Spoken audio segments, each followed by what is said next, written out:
عمر بن عبد العزیز رحمت اللہ علیہ کے پاس ایک عورت آئی جس کی 5 جوان بیٹیاں تھیں۔ خامد فوت ہو چکا تھا۔ وہ جس کے پاس جاتی سب اسے خوشامدید کہتے، لیکن یہ خوشامدید نہ تو اس کے لیے تھا اور نہ ہی اس کی غریبی کے لیے، بلکہ یہ خوشامدید اس کی خوبصورت جوان بیٹیوں پر گندی نظر ڈالنے کے لیے ہوتی۔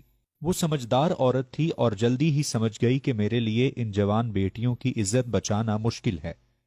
کسی نے بتایا کہ عمر بن عبد العزیز ایک ایسا بادشاہ ہے جو آپ کی جان و مال کا محافظ ہے، وہ آپ کی مدد ضرور کرے گا۔ لہٰذا وہ عمر بن عبد العزیز رحمت اللہ علیہ کے دروازے پر آئی، دستک دی۔ ایک عورت نے دروازہ کھولا، وہ اندر گئی۔ ایک عورت برتن دھو رہی تھی۔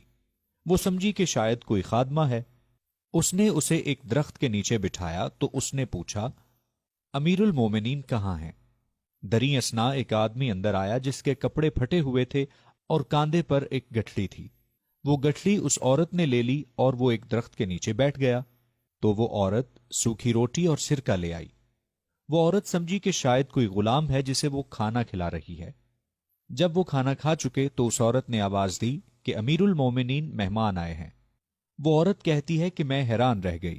میں نے اس خادمہ سے کہا کہ آپ میری غریبی کا مذاق اڑا رہی ہیں، یہ پھٹے ہوئے کپڑے اور سوکھی روٹی کھانے والا امیر المومنین ہے؟ تو اس عورت نے کہا، ہاں اللہ کی قسم یہی امیر المومنین ہے۔ جب میں ان کے قریب گئی تو اس میں اتنی حیا تھی کہ اس نے اپنی نظریں جھکا لیں اور کہنے لگے، کیسے آئی ہو؟ میں نے کہا، یہ میری بیٹیاں ہیں، میں غریب ہوں اور بیوہ ہوں، میرے پاس ان کے لیے کچھ نہیں ہے۔ میرا خیال تھا کہ امیر المومنین میری بیٹیوں کے لیے 100 دینار لکھ دیں تو کافی ہے۔ اس نے قلم اٹھایا، میری ایک بیٹی کے لیے 1 سال کے لیے 1000 دینار لکھ دیے۔ میں نے دوسری بیٹی کو آگے کیا، اس نے اس کے لیے بھی 1000 دینار لکھ دیے۔ تیسری اور چوتھی کو آگے کیا تو ان کے لیے بھی 1000 دینار لکھ دیے۔ جب وہ لکھ رہے تھے تو میں اللہ کا شکر ادا کر رہی تھی۔ جب 5ویں بیٹی کے لیے دینار لکھنے کے لیے انہوں نے قلم اٹھایا تو میں نے امیر المومنین کا شکریہ ادا کیا۔ میرا یہ کہنا تھا کہ اس نے قلم واپس رکھ دیا۔ میں نے پوچھا، امیر المومنین کیا ہوا؟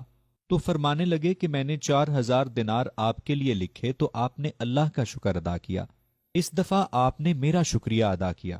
قیامت کے دن اللہ مجھ سے پوچھے گا کہ 1000 دینار تم نے میرے لیے نہیں بلکہ اپنی خوشامدی کے لیے لکھے تو میں کیا کروں گا؟ یہ سن کر میں رونے لگی کہ یا اللہ، یہ کیسا انسان ہے؟ تو عمر بن عبد العزیز کہنے لگے، عام انسان ہوں، بس اللہ کے رسول کا غلام ہوں۔